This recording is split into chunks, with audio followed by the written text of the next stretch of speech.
أعوذ بالله من الشيطان الرجيم. بسم الله الرحمن الرحيم. ولله ما في السماوات وما في الأرض ولقد وصينا الذين أوتوا الكتاب من قبلكم وإياكم أن اتقوا الله وإن تكفروا فإن لله ما في السماوات وما في الأرض وكان الله غنيا حميدا. ولله ما في السماوات وما في الأرض وكفى بالله وكيلا.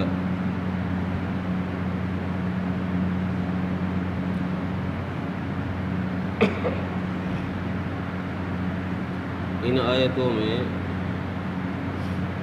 اللہ تبارک و تعالیٰ نے قرآن میں جو اپنا ایک اسلوب بیان کیا ہے، ایک طریقہ بیان کیا ہے کہ پہلے اللہ تبارک و تعالیٰ کسی حکم کی ترغیب دیتے ہیں، کسی کام کے کرنے کا حکم دیتے ہیں، تو اس حکم کو کرنے کے لیے طرح طرح سے رغبتیں دلاتے ہیں، لوگوں کو شوق دلاتے ہیں کہ اس طرح کرو، اس طرح کرو۔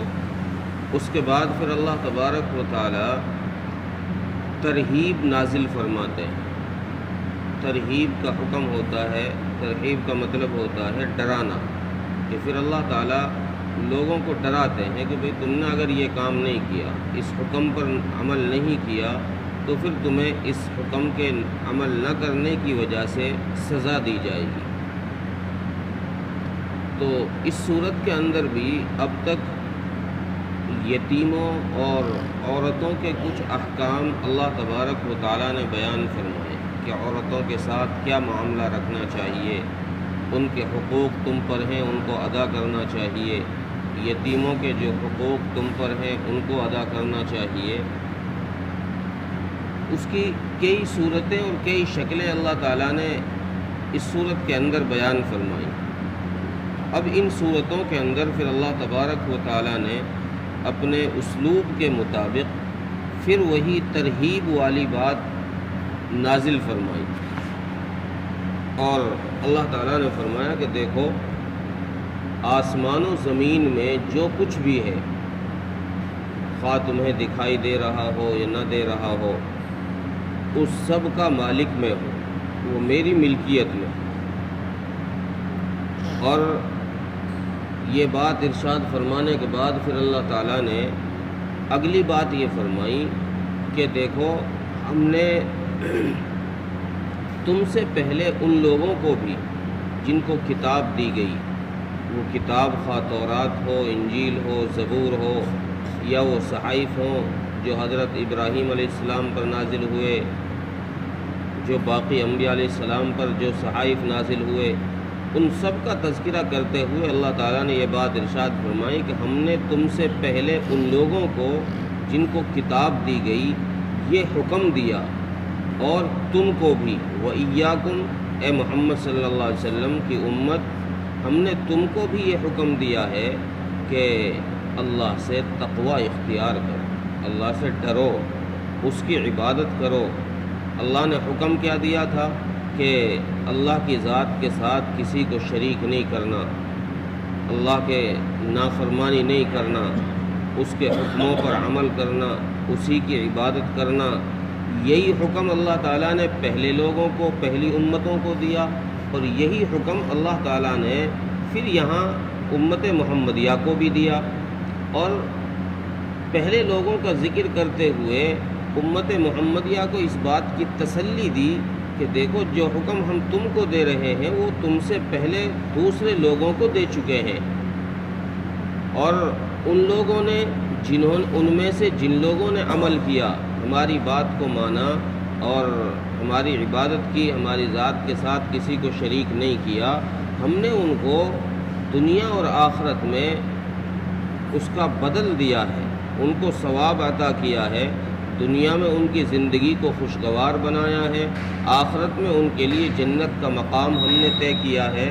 اور جو لوگ تم میں سے بھی اس بات پر عمل کریں گے، یعنی ہماری عبادت کریں گے اور ہماری ذات کے ساتھ کسی کو شریک نہیں کریں گے، تو پھر اللہ تعالیٰ فرماتے ہیں کہ ہم نے تمہارے لیے بھی وہی چیز تیار کر رکھی ہے جو ان لوگوں کے لیے تھی۔ دنیا میں اچھائی، دنیا میں خوشگوار زندگی، اور آخرت میں تمہارے لیے جنت کا مقام ہے۔ پھر اب اگلی بات اللہ تعالیٰ نے جو ترغیب والی بات ہے وہ آگے ارشاد فرمائی، وَإِن تَكْفُرُوا، اگر تم میں سے کسی نے بھی انکار کیا۔ بعض مفسرین نے ترجمہ کیا اس کا کہ اگر تم میں سے کسی نے اللہ کا انکار کیا، مطلب اللہ کی ذات کے ساتھ شریک ٹھہرایا۔ بعض مفسرین نے اس کا ترجمہ کیا ہے کہ اگر تم نے اللہ کی نافرمانی کی، تو پھر آگے اللہ فرماتے ہیں کہ دیکھو نافرمانی کرنے سے تم ہمارا کچھ نہیں بگاڑو گے۔ کیوں؟ آپ کا کیوں نہیں بگڑے گا؟ ساری دنیا بغاوت پہ اتر آئے گی تو کیا آپ کا کچھ بگڑے گا ہی نہیں؟ اللہ فرماتے نہیں، میرا کچھ نہیں بگڑے گا۔ کیوں نہیں بگڑے گا؟ فَإِنَّ لِلَّهِ مَا فِي السَّمَاوَاتِ وَمَا فِي الْأَرْضِ، کہ بھائی بگڑے گا اس لیے نہیں کہ یہ آسمان و زمین جو تمہیں دکھائی دے رہا ہے یہ سب، اور ان کے درمیان جتنی چیزیں ان کے مالک تو ہم ہیں۔ جب ہم ان کے مالک ہیں تو ہم اپنے اختیار میں رکھیں گے ساری چیزیں، ہمارا کیا بگاڑو گے تم؟ اگر اللہ آپ کا نہیں بگڑے گا تو پھر کس کا نقصان ہوگا؟ اللہ فرماتے ہیں کہ پھر نقصان تمہارا ہوگا، چونکہ میں مالک ہوں اس جہان کا۔ جب تم مالک کو ناراض کر لو گے تو پھر مالک ناراض ہو کر تمہیں نعمتوں سے محروم کر دے گا، تم پر انعامات کی بارشیں نہیں ہوں گی۔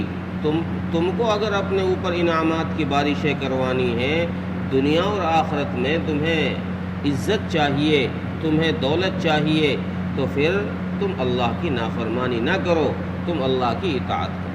وَإِن تَكْفُرُوا کا یہ مطلب کہ آسمان و زمین کا میں مالک ہوں، میری ملکیت میں ہے، اور اگر تم نافرمانی کرو گے تو اللہ نے ایک بات اور ارشاد فرمائی، وَكَانَ اللَّهُ غَنِيًّا حَمِيدًا، کہ اللہ بے نیاز ہے۔ اس کو نہ تو اس بات کی ضرورت ہے کہ تم اس کے لیے سجدہ کرو، کیونکہ اس کے لیے تو تم سے زیادہ تعداد میں فرشتے ہیں گے جو اس کا سجدہ کر رہے ہیں، اس کی تسبیح کر رہے ہیں، اس کی بڑائی بیان کر رہے ہیں، پاکی بیان کر رہے ہیں، تو وہ تو اس بات سے بے نیاز ہے۔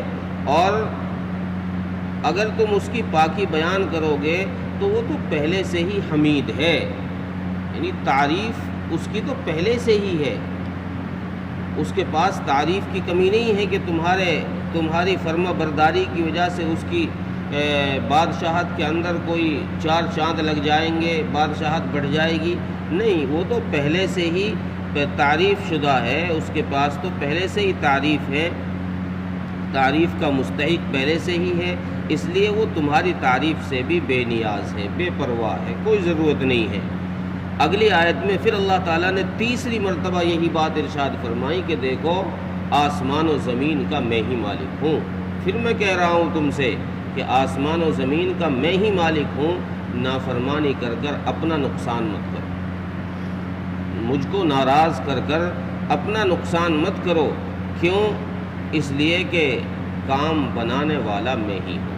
وَكَفَى بِاللَّهِ وَكِيلًا، اس دنیا میں اور اس جہان میں اور آخرت میں، مرنے کے بعد کی زندگی میں کار ساز میں ہی ہوں، میرے علاوہ کوئی نہیں تمہارا کچھ بگاڑ سکتا اور کوئی نہیں تمہارا کچھ بنا سکتا۔ کار ساز میں ہوں، کرنے والا میں ہوں، اس لیے میرا حکم چلے گا، تو میرا حکم اس وقت چلے گا جب تم مجھے راضی کرو۔ اگر تم نے مجھے ناراض کیا تو پھر میرا حکم جو ہے تمہارے خلاف جائے گا اور تم سزا کے مستحق ہو۔ یہ ترغیب اللہ تعالیٰ نے ان آیتوں کے اندر ارشاد فرمائی۔